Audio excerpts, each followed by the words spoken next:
What's up? Associate the positive and ignore the irrelevant. Young Link Jr. here. So this marks our 50th anniversary of MLK assassination. And, I've been doing a little bit more reflection on this. I remember I was in my car, I want to say a few weeks ago, and I was listening to 94.1, and they was discussing about the Poor People campaign that MLK stood for, before he was assassinated on the balcony in Memphis, Tennessee. And, it was just some of the workers was talking about their testimony and little things they had to go through. And they was talking about one of their friends was killed in the back of a pickup truck, man, or like a garbage truck being crushed because they was running away, of course, before during the Jim Crow era, and they was running away from just being prosecuted, and in that particular time in the 60s, it was a very difficult time for African Americans, but it was also a blessing because it forces us to understand our true nature and our true self. So a lot of individuals became to stick together. The Black Panther movement was very prominent during that particular time. That was all over the black community, even though starting in Oakland, California, and they were all one big family. And I feel like now, moving forward to modern day, of course, we all had the hip-hop and we got a little bit of freedom, but it's still some systematic capitalism that's still going on to this day. Sometimes we take little things for granted, and I always wonder if it's Martin Luther King or Frederick Douglass or the prominent black people, or James McCune Smith, who was the first African-American black doctor in Queens. I was wondering if they are happy with us, or did their work die in vain or not, So with the MLK thing, he grew up in the upper middle class. His whole story. I'm just going a little bit of biography. He grew up in the upper middle class. Went to college at the age of 15. I believe he went to Morehouse College. Then he ended up studying like sociology. Then he went into some pastoral seminary school when he was 18 years old, and got his PhD there. And he was a very prominent individual, and so he took time out himself to understand what was going on the inner elements, what's going on in the black community, and he sacrificed himself, man.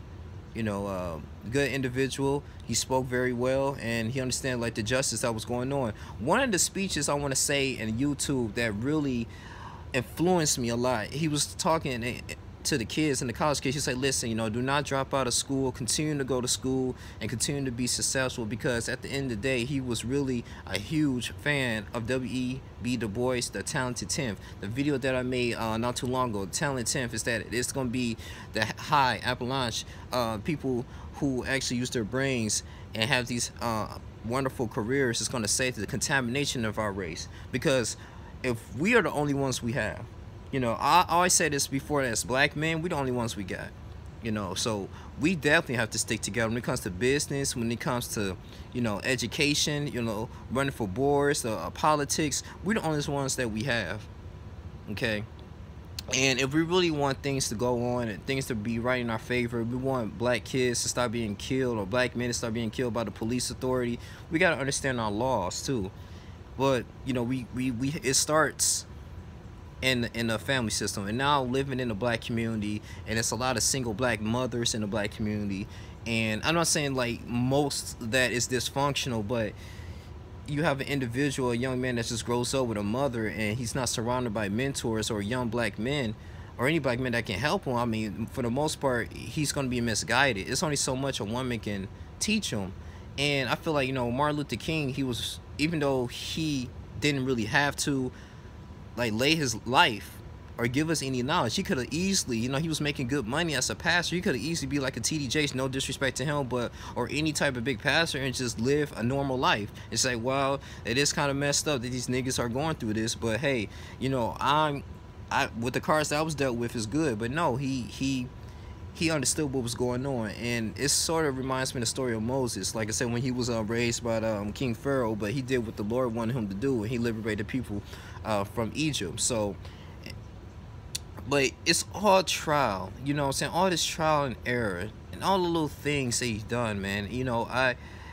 It's gonna Moses, as black men, we have to be successful. I'm not even talking about money wise, it's talking about relationally, anything, anything that we do, tomorrow is never ever promised, man. And I realized that. and this is a huge rebirth. This is more this is a more important holiday for me, as far as like the Resurrection Sunday. Besides that, you know, what Jesus Christ has done. But I've always been thinking about just sacrifice, man.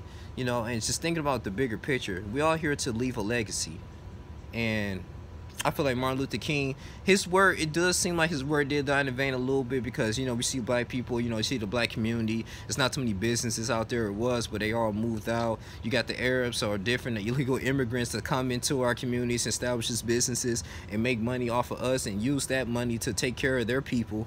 And we're not circulating our money anytime. Like they own the nail shops, they own like the liquor stores, gas shops, tire shops. So, you know, we were pretty much like a slave to them in a way, but we expect to be respected in this country. And before he died, you know, Martin Luther King was he did say, I feel like I just led my people into a burning building. You know, when he was in London, he was gonna just live there, and he understands the states of America. But it all makes me think, man. You know, dude, he led the Montgomery March, the March on Selma. It was just so much stuff that was going up. Black men and women was sick by dogs, you know, and water holes, and he was still preaching the gospel. It's I just think that, you know, we just have to realize how far we came. And when I was preaching and I was teaching in the Resurrection Sunday to the kids, I was there like, listen, man, you know, we have to read this word. You know, if you go to Luke chapter 23, verse 1 through 56, it really goes into detail of Jesus Christ on crucifixion. You know, also too in the book of John, when he was convicted by Confucius Pilate in the Sabbath, because they feel like he was pretty much going against the law of Moses, and they didn't believe he was the king of the Jews, and he was prophesied saying he was the Messiah. So the Jews, they was very furious. They was like, you know, we want this man dead. And I feel like we have an opportunity to read the Bible. We can get up every morning. We can get up any day right now, read the Bible. We got it on the Bible app, all of that. And it's seeming like we take it for granted. While other countries, they would be beheaded for even just having the Bible in their possession. And it's just very powerful to me. You know, it's just little things in America that we take for face value. But I'm not going to draw this too long. But the MLK 50th anniversary, I loved it. They'll do more research on the man. I just want to say, of course, you know, rest in heaven. And I remember it was just a huge spiritual experience when I went to downtown Atlanta. You know, I went to the church that he grew up in. The house that he grew up in was a nice house, by the way. It's turned, of course, it's like a little museum now, and a tomb as well. Like he was about his business though, but he just really wasn't selfish. He wasn't caught up into this whole American dream. Like, I gotta have a big house, I gotta have a family, 2.5 kids. You know, I gotta have a 6-figure income. It was the bigger picture. Like, I want other people to succeed. I want people that look like me to make it. And I feel like, you know, sometimes we gotta have that mindset if we want to make a change in this world. Well, my boy Mike, you want to say anything, or? We just gotta unite together, man. Black men, black women, and right, yeah. right. Well, it doesn't just have to be them too, but we are the ones that need to focus exactly on ourselves and work together so we can help other people out. Exactly. Yeah. Okay. Well, it's your boy on Link, man. I'm out here. You guys continue to subscribe, like, and comment. I love you guys. Deuces.